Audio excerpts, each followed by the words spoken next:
Oui, j'ai été contacté par Cinémania pour une diffusion, pour une projection du film. Donc ça fait toujours plaisir. Il faut dire que moi je dis toujours pour les réalisateurs qui sont en Afrique, chaque film qui est produit sur le continent africain, pour moi c'est un miracle. Quand on sait combien c'est difficile de faire des films, combien c'est difficile de parler de nos histoires, combien c'est difficile pour les Africains d'être visibles, de faire en sorte que le récit aussi compte. Pour moi, tous les récits comptent.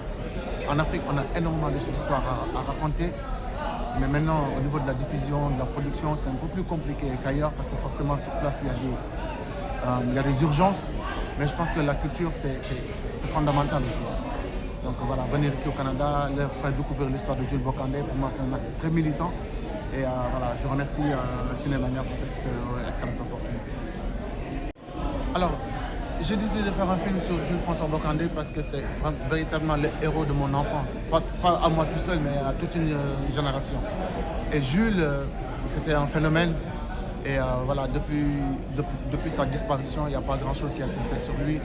Et je voudrais vraiment, à travers ce film, non seulement lui rendre hommage, mais aussi rendre hommage à la génération 86, comme on les appelait à l'époque, les Omar Guessen, les Tchernoyoum, les Jacques Seck, Amadou Diop Boy Bandi, Roger Mendy, et voilà, bref, toute cette génération qui a fait revivre voilà, le football sénégalais. Il faut dire que le Sénégal est resté 18 ans sans pouvoir se qualifier à la CAN.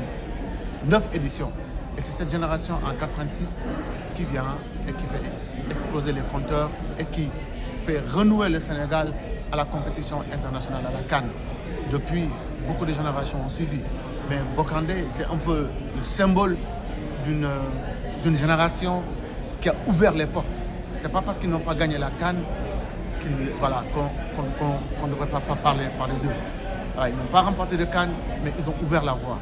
Si le Sénégal a pu gagner la CAN au Cameroun en plus, chez vous, c'est grâce un tout petit peu à cette génération, non, ça c'est un punchline, qui a ouvert les portes. Et Bocandé, c'était vraiment le fer de lance de cette génération-là.